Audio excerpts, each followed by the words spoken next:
سجده خو په مانځه کې فرض ده، خو د ښځې سجده او د نارینه سجده فرق لري. انشاءالله په نورو خپرونو کې به په دې باندې زه تفصیلي غږیږم. ښځه به ډېره خلاصه سجده نه کوي، بلکې د خپله خیټه به د خپلو رنونو سره لګوي او وروسته د هغه د سجده وکړي. د حضرت عبدالله بن عمر رضی الله تعالی عنه مرفوع حدیث دی. هغه فرمایي چې محمد رسول الله صلی الله علیه وسلم د ښځې د مانځه په باره کې وفرمایل واذا سجدت الصقت بطنها بفخذیها کاستر ما یکون لها، چې ښځه کله سجده کوي نو خپله خیټه به د خپلو پتنونو او رنونو سره جوخته وساتي چې د دې لپاره د زیاتې پردې سبب دی. کلاو او خلاصه سجده لکه څنګه چې سړی کوي چې خپله ګیډه د خپله پښو او د خپلو رنونو نه اوچته او جګه ساتي، داسې سجده د ښځه نه کوي.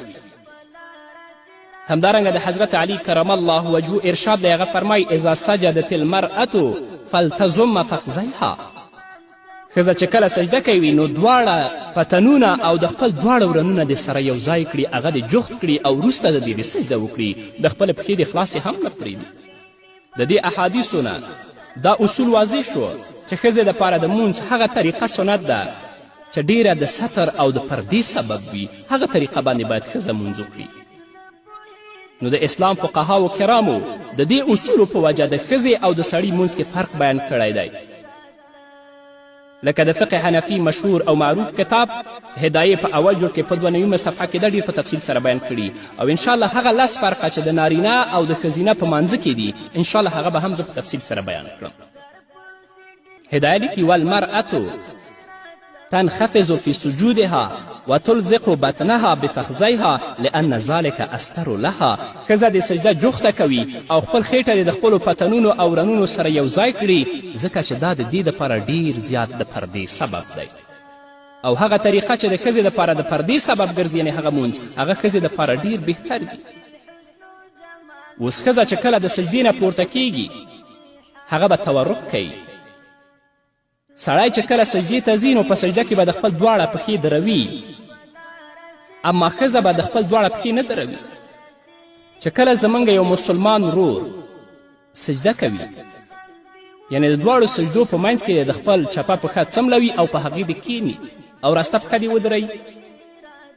حضرت عایشه رضی الله عنها د مونځ په باره کې فرمایي کان رسول الله صلی الله علیه وسلم یفرج رجله الیسرا وینصب رجله الیمنا، رسول الله صلی الله علیه وسلم به خپله چپه پښه غوړوله او ښي خپه به یې دروله او په هغې باندې به کښېناسته په چپه پښې باندې.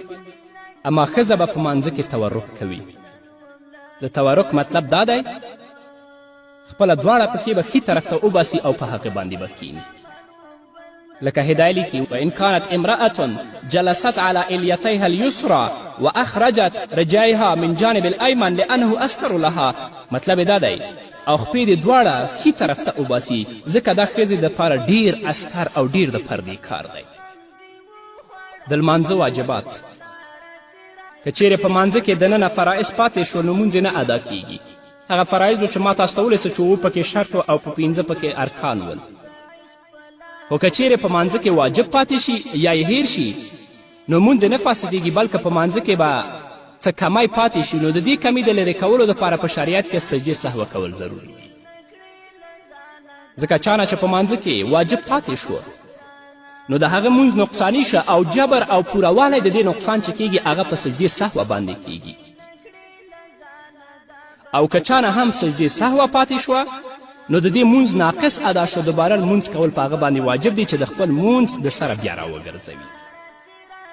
ځکه زموږ فقهاو دا لیکلي لکه اسلامي فقې چې هغه چا نه سجدې سهوه په مانځه کې پاتې شي په هغه باندې اعاده د مانځه لازمي ده، واجب ده چې اعاده د مانځه وشي، ځکه د دې مونځ شوی دی خو لمونځ یې سره د نقصانه شوی دی.